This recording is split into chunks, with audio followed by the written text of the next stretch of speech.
What's up YouTube? Shamu Aquariums here, bringing you guys another video on my 240 gallon planted aquarium.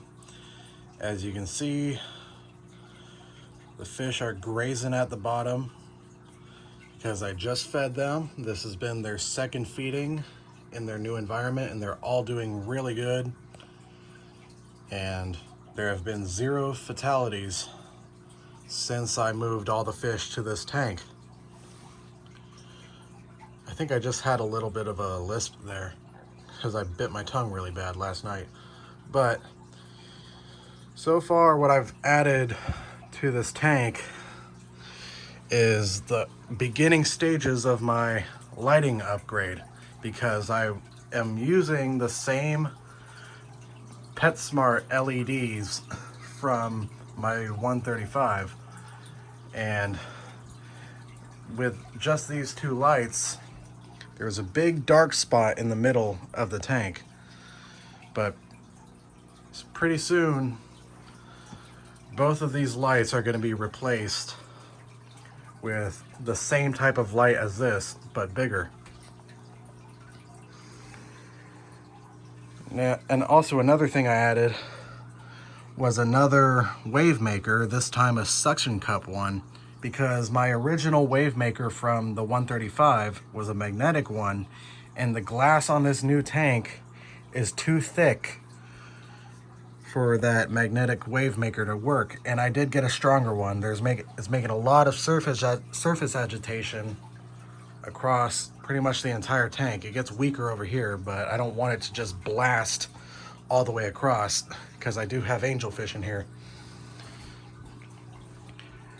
The tank is still not filled all the way to the very brim, and that's because these braces are not as, they don't stick down as far as the ones on my 135 did, but they are thicker, coming this way.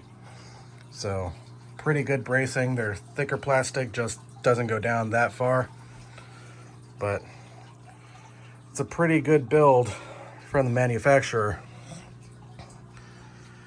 And my Eheim 2215 canister, I'm either going to replace that with another Aquatop CF500 UV Mark II filter, or I'll just add a 3rd canister to this tank. I haven't decided yet. People keep talking about FX6, FX6, FX6.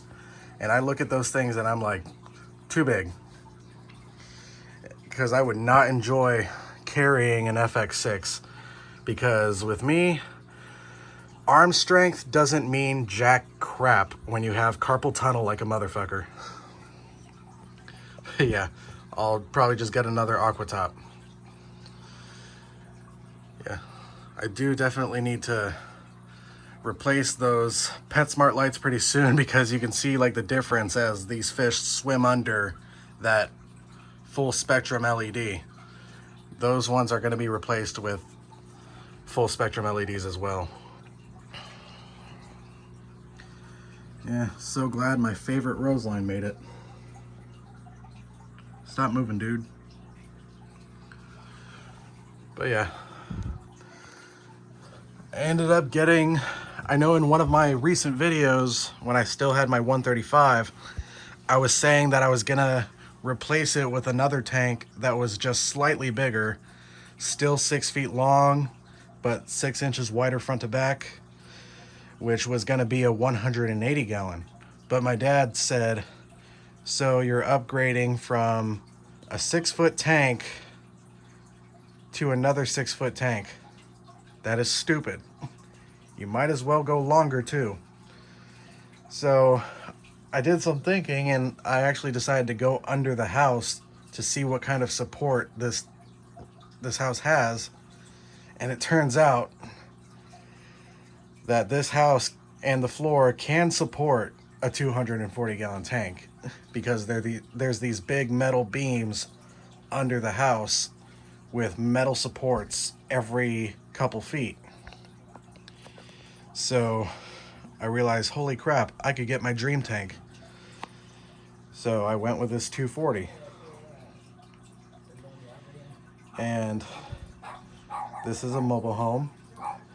And yes, this floor can support a 240 gallon tank, which easily weighs 2,500 pounds.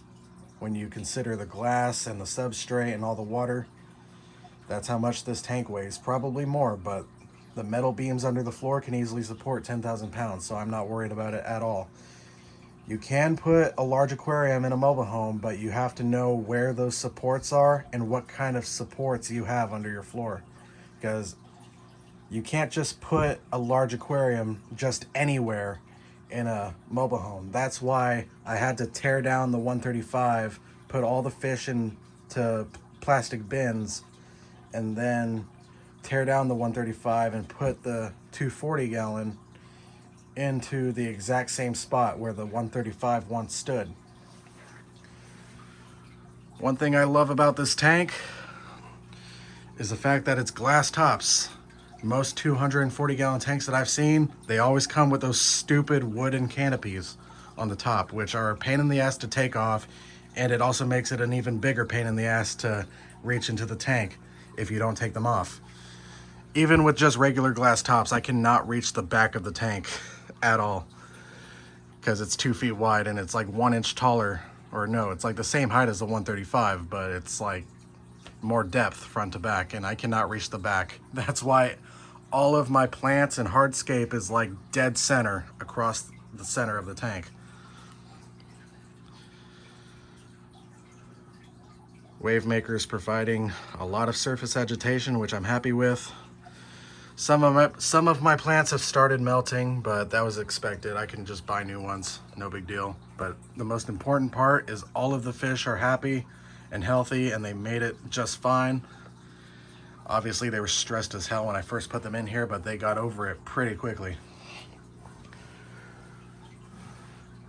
As for stocking, it will be at least 2 weeks before I add any more fish. And when I do add more fish, I'm not going to be adding that many more. As for the scape, I actually am kind of liking it this way. Of course, I might add more driftwood or more rocks or whatever, but I am liking how open it is. So I'm going to take my sweet time with scaping this tank, because this is all the same stuff that I had in my 135. This is just basically a more spread out version of my 135. But the fish are enjoying all the extra swimming room. And one thing I've noticed about the fish in this tank is that instead of just swimming like back and forth constantly, a lot of the time they're just swimming like in full circular laps around the tank. And that's what I love about this tank, is the fish actually swim more naturally throughout their environment. So let me just get some good shots here. This tank really is gigantic. Like when I'm like filming the tank from this perspective,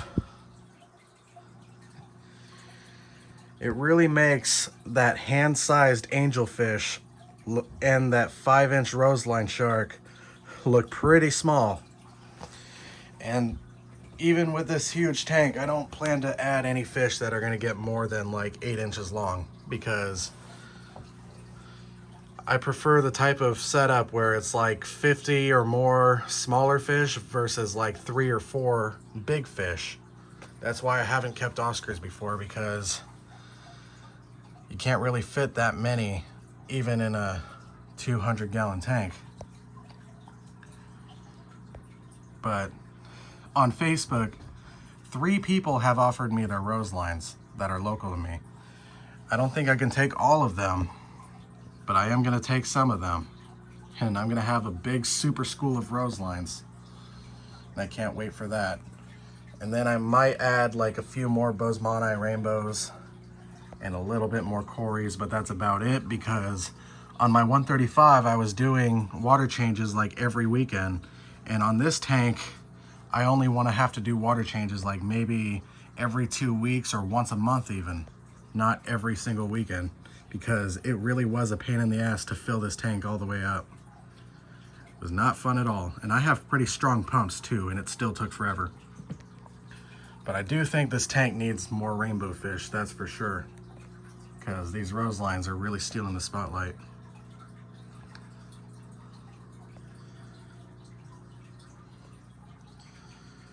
But yeah, that's all for today's ramble. So like, comment, and subscribe, and I will see you guys in the next video.